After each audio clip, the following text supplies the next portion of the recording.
आप सभी को मेरी नमस्ते और जय हिंद। मेरा नाम आभास सैनी है। वर्बल मैथ बाय आभास सैनी में आप सभी का स्वागत है। Very important session. 4 क्वेश्चन लेकर आया हूं, 2 मैथ्स के 2 रीजनिंग के। शॉर्ट वीडियो का उद्देश्य ये रहता है कि जो क्वेश्चन बच्चों को टफ लगते हैं तैयारी में, उन क्वेश्चंस पे टारगेट किया जाता है, या फिर ये कह लो जो भीड़ वाले क्वेश्चन है उनको नहीं टारगेट किया जाता, क्योंकि भीड़ वाले क्वेश्चन ऑलमोस्ट सब कर लेते हैं। भीड़ वाले क्वेश्चनों से सिलेक्शन नहीं होता। भीड़ के अलावा जो क्वेश्चंस होते हैं कि भाई ये वाला हर कोई नहीं कर पाएगा, उन क्वेश्चंस पे टारगेट किया जाता है। ठीक है, तो सबसे पहले पहला क्वेश्चन, सवाल पढ़ते हैं। सवाल है कि water is flowing at a speed of, इतनी स्पीड से बह रहा है पाइप के अंदर जिसका डायमीटर है इतना, और जा कहां रहा है, इनटू एक रेक्टेंगुलर टैंक में जा रहा है जिसकी लेंथ इतनी है और इतना वाइड है। वो कितना टाइम लगेगा, आवर्स में कितना टाइम लगेगा, घंटों में कितना टाइम लगेगा अगर वाटर लेवल की जो हाइट है, मतलब राइज मतलब हाइट। सवाल पहले पढ़ो, समझो, खुद से ट्राई करो, फिर मैं जो सॉल्यूशन करा रहा हूं उसको देखना। आप देखो, सबसे पहले आप ये देखो कि जो पाइप है, मान लो ऐसा है सिलेंडर। मैंने बोला जो वॉल्यूम ऑफ पाइप है उसी से मान लेते हैं वॉल्यूम ऑफ टैंक भर जाएगा। तो सिलेंडर का कितना होता है volume, pi r square h. Pi diameter दे रखी है 0.014, ओ सॉरी 0.14, तो रेडियस ले लो 0.7,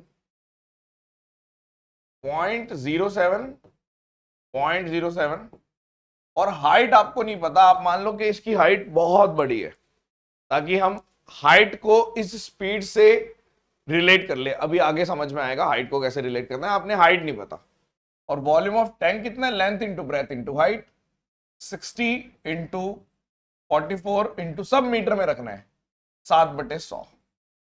तो इसको भी आप 7/100, 7/100 कह लो, यहां से हटा के एक 7/100 से एक 7/100 कट गया, एक 7 से 7 कट गया, यहां पे 2 आ गया, यानी हाइट आपके पास आ गई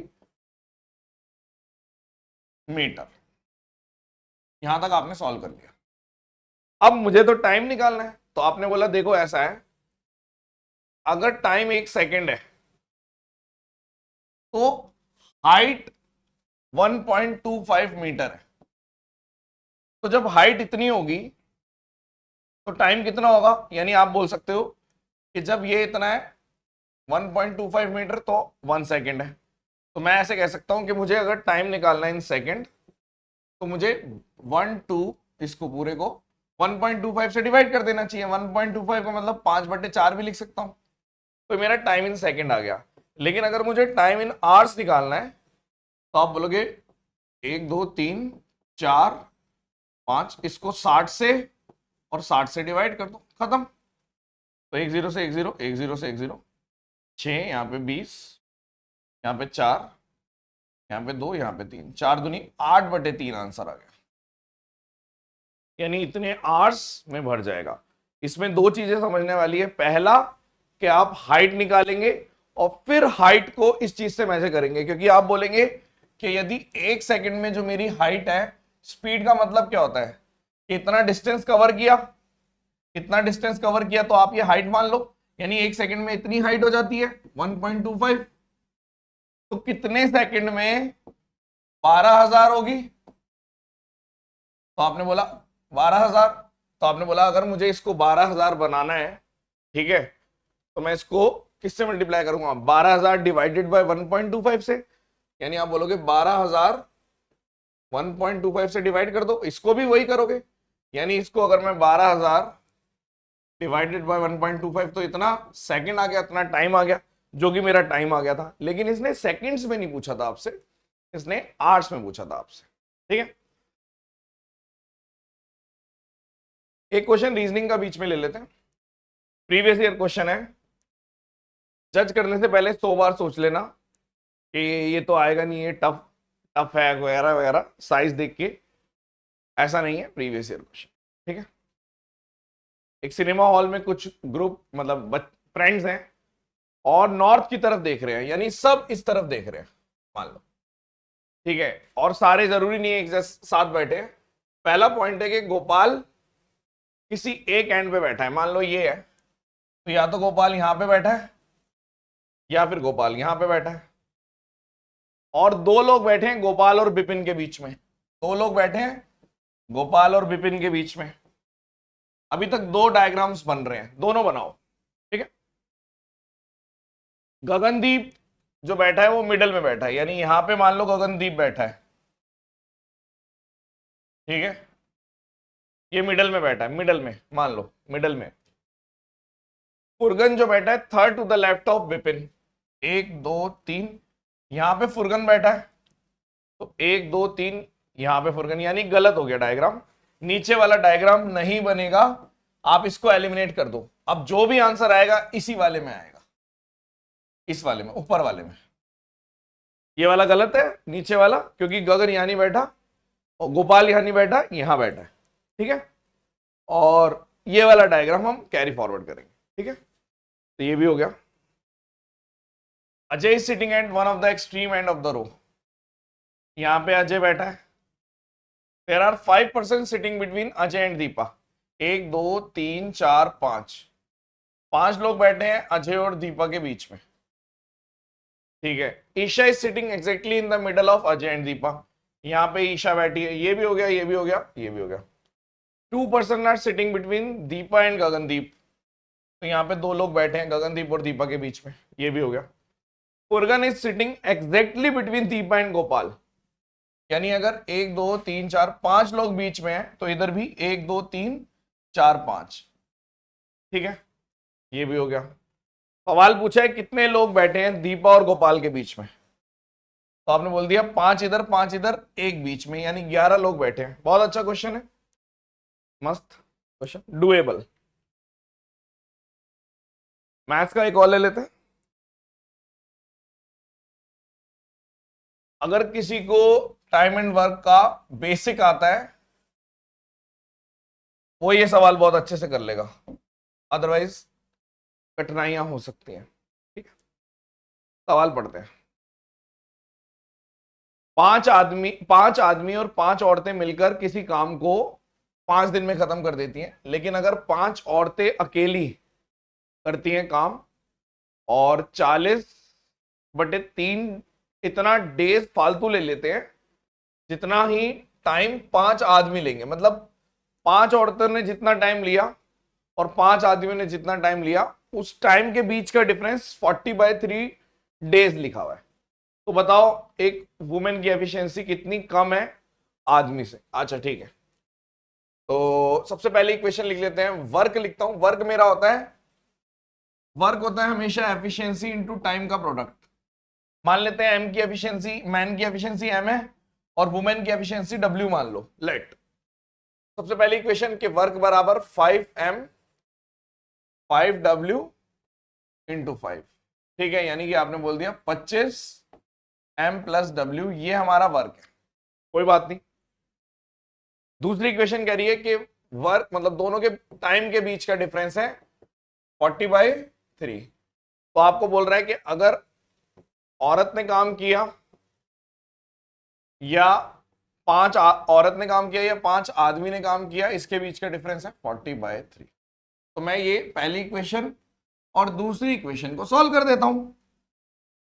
आपने बोला W बाहर ले लो और यहां पे लिख लो 5m 5w और यहां पे 5m - w, और अगर मैं इस W की वुमेन मतलब वर्क है, ये वाला वर्क, ये वर्क लिख दो, ठीक है, इधर वर्क ऐसे लिख दो। तो इस वर्क की वैल्यू पुट कर देता हूं 25m + w, ठीक है, और ये 40/3 है। तो 25 से 25 काट दो, इससे काट दो 8, यानी a + b a - b, यानी m² - w² divided by mw की वैल्यू 8/3 है।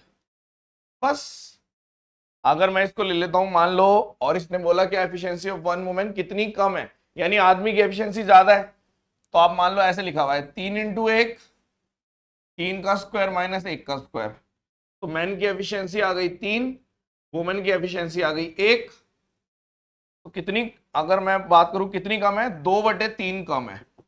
तो 66.66%। बढ़िया सवाल है ये वाला भी। लेकिन अगर किसी को ट्रेडिशनल नहीं आते, वो रट्टा मारता है मैथड्स का, उसको ये क्वेश्चन मुश्किल लगेगा, उससे नहीं हो पाएगा। कुछ भी नहीं किया, पहली इक्वेशन दूसरी इक्वेशन डन। कुछ नहीं किया, यहां पे वर्क की वैल्यू पुट कर दी। वर्क की वैल्यू ये थी ना, ये वर्क था, तो ये पुट कर दिया। 25 से नीचे वाला कट गया, 5 से ये वाला कट गया, तो ये जैसे ही ये आया, इसके बाद आप सीधा बोल सकते हो कि 3 एकम 3, यानी m की वैल्यू 3 ले ली, और ये w सेटिस्फाई भी हो गया, 3 और 1। ठीक है, आगे चलते हैं। How many pairs of letter are there in the given word universal which has as many letter between them as standard English alphabet? देखो, ये सवाल किसी ने अगर पहले नहीं किया उसको अजीब लग सकता है, लेकिन आज के बाद कभी गलत नहीं करोगे। ठीक है, 12, 1, 19, 18, 5, 22, 21, 14, 9।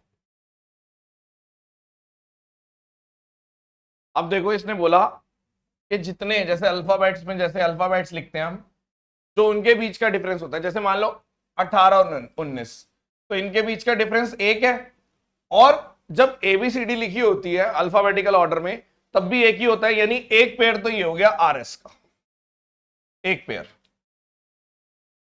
और आप बोल सकते हो 14 के बाद 18, 15, 16, 17, 18, यानी कि अगर मैं एन और आर की बात करूं, रियलिटी में भी इनके बीच में ये 3 आते हैं, और वैसे भी अगर आप लिखते हो अल्फाबेटिकल ऑर्डर, तब भी एनआर के बीच में 3 लेटर आते हैं। तो एक और पेयर हो गया, ये एनआर 2 पेयर हो गए। और आप क्या कह सकते हो, 18, 19, 20, 21, 22, नहीं। और देखो और क्या हो सकता है, अगर मैं बोलूं और किसी के बीच में आ रहा है, आप ऐसे देख सकते हो 9 के बाद, जैसे इधर देख रहे हो 21 के बाद, ऐसे पढ़ दिया करो। सबसे बढ़िया तरीका 21 है, 22, 23, 24, 25, 26, 27, 28, नहीं, यानी कि ऐसे 22, 23, 24, 25, 26, 1, 2, 3, नहीं आ रहा, नहीं है इससे। 14 के बाद 15, 16, 17, 18 मैच कर गया, 19 2 मैच कर गए, 20, 21 नहीं आ रहा। 9 के बाद 10, 11, 12, 13, 14, 15 नहीं आ रहा। अब यहां से भी देख सकते हो कि 22 के बाद 23, 24, 25, 26, 1 नहीं। 5 के बाद 6, 7, 8, 9, 18, 19, 20, 21। अब यहां से भी शुरू कर सकता हूं मैं चाहूं तो, 11, तो ये 12, 12, 13, 14, 15, 16, 17, 18, 19, 20। एक के बाद करोगे 2, 3, 4, 5 नहीं आ रहा। 19, 19, 20, 21, 22, यहां से देखो आप 19, 20, 21, 22, यानी कि एस और वी भी है, तीसरा पेयर। ठीक है, तो 3 पेयर आंसर है। इसमें सिली मिस्टेक के चांसेस सबसे ज्यादा है। आपको पेयरिंग निकालनी होती है कि रियलिटी में कितना डिफरेंस है। अगर रियलिटी में भी 3 का डिफरेंस है, जैसे 19 के बाद 20, 21, 22, तो ये भी एक पेयर बन गया, यानी 3 पेयर है। तो आंसर है 3 पेयर, और तो कोई पेयर नहीं दिख रहा, 3 आंसर है।